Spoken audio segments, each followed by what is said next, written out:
नमस्कार, आर के त्यागी गाजियाबाद एनसीआर दिल्ली ओम सच्ची जनवानी चैनल पर आपका स्वागत है। चैनल को प्लीज़ सब्सक्राइब करें, 1 सेकंड लगेगा और वीडियो को शेयर लाइक कमेंट करें। शेयर करने से सभी रिटायरीज साथियों तक जाएंगे। रिटायरीज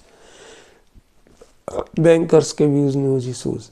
साथियों, अभी आपको हमने कुछ इशूज बताए थे और बताया था, और एक तो ये 8088 पॉइंट्स पर अगर हर मर्जर करेंगे ना प्री 2022 नवंबर 2022 वालों का, तो उसमें अगर लोडिंग फैक्टर यूज नहीं करेंगे जैसे रिजर्व बैंक में हुआ तो उसमें लॉस होगा जो रिटायरीज को। एक तो ये हमने आपको बताया अभी पूरा, ये mister N Raghavendra Rao Indian Overseas Bank के, उनका आपको पढ़ाया मैंने उसका पोस्ट।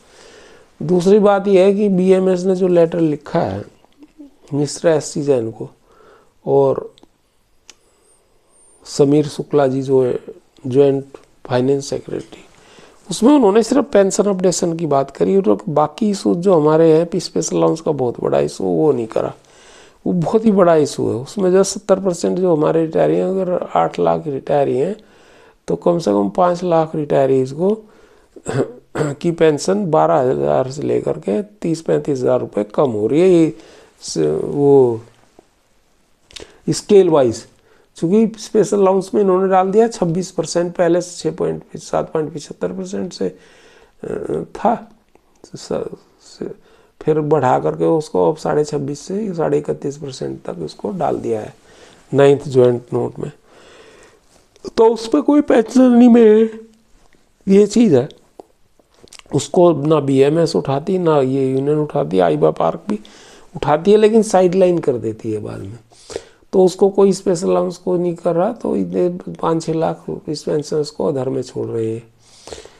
और बाद में आरआरबी और प्राइवेट सेक्टर के बैंकर्स को भी यही इफेक्ट पड़ेगा।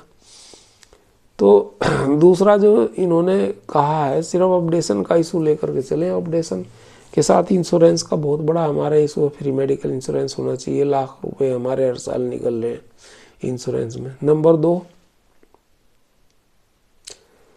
ग्रेजुएटी का इशू है, जिसमें 20-30 लाख रुपए का हमारा पेंडिंग है। गवर्नमेंट का रिकैलकुलेशन है जो ओएसआर के अंतर्गत जो है 45 दिन की ग्रेजुएटी, 30 साल से ऊपर जिसकी नौकरी है, और 26 दिन के आधार पर उसकी गणना 30 दिन पे करते हैं अंडर ओएसआर विच एवर इधार में। और डीए और स्पेशल अलाउंस प्लस इंटरेस्ट ये सब उसमें मिलने हैं। और कॉम्यूटेशन की राशि जो है, कॉम्यूटेशन का मैंने आपको अभी अपना बताया भी था भाई, हमारा और गवर्नमेंट में फ़र्क है। उनका सब 33.5% यानी कि 1/3 पेंशन का कॉम्यूटेशन मिलता था, तो 12 साल थी रिकवरी पीरियड। अब उनका कर दिया इन्होंने 40% कॉम्यूटेशन अमाउंट, पेंशन का 40% तक कम्यूट कराते हैं, तो उनका 15 साल कर दिया। लेकिन हमारा तो वही है ना 1/3 ही, तो हमारा 40 थोड़ा ही है, तो हमारा क्यों करा 12-15%? वो गलत है। एक तो ये बात। तो भाई हमें 40% थोड़ा, इस समय तो 7.5% कम दे रहे हैं, तो फिर 7.5% तो उसे क्यों वो कर दिया 15?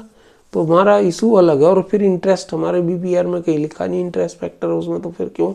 फिर तो ये जो है 9 साल और 9 महीने और 22 दिन बैठता है रिकवरी पीरियड, यानी कि 9 साल मोटा मोटा 9 साल और 10 महीने। तो मतलब ये ठीक होना चाहिए।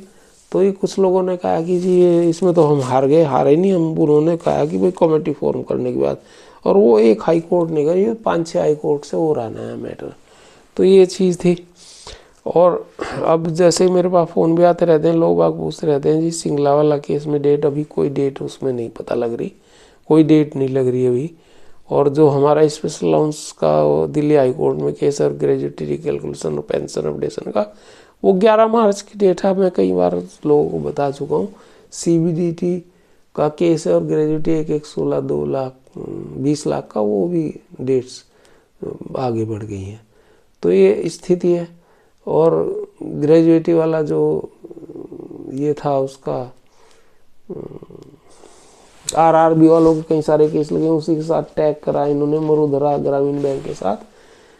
इसका नैनीताल हाई कोर्ट के डिसीजन के खिलाफ जो कैनरा बैंक गया, वो भी ऐसे ही डेट उसका नहीं कोई पता लग रही। तो अभी अनसर्टेनिटी चल रही है। देखिए अब नए सीजीआई किस हिसाब से करते हैं इन्होंने, वो 20 नवंबर की पिछले सीजीआई ने डेट निर्धारित करी थी एक सुनवाई में कि भाई 20/11 में तुम्हारी फिक्स है डेट सुनवाई की सिंगला वाला केस, वो भी हटा दी इन्होंने।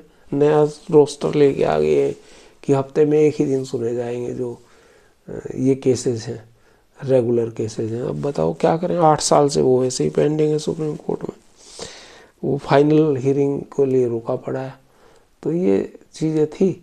और गवर्नमेंट के ऊपर बड़े लोग भी अनुनय विनय कर रहे हैं, गवर्नमेंट सुनने वाली नहीं, अंधी बहरी सरकार है और मिडिल क्लास के अगेंस्ट वाली सरकार है, ये बिल्कुल नहीं सुनती। रिटायरीज को तो बिल्कुल नहीं सुनती, बैंक के रिटायरीज, गवर्नमेंट के रिटायरीज की सुनती है, बैंक के रिटायरीज की नहीं सुनती। हम तो इनके 95% बैंकर्स, रिटायर्ड बैंकर्स इनके वोटर हैं, लेकिन ये हमें सुनते नहीं। तो ये स्थिति है साथियों। धन्यवाद। भारत माता की जय। वंदे मातरम। ओम नमः शिवाय। थैंक्स।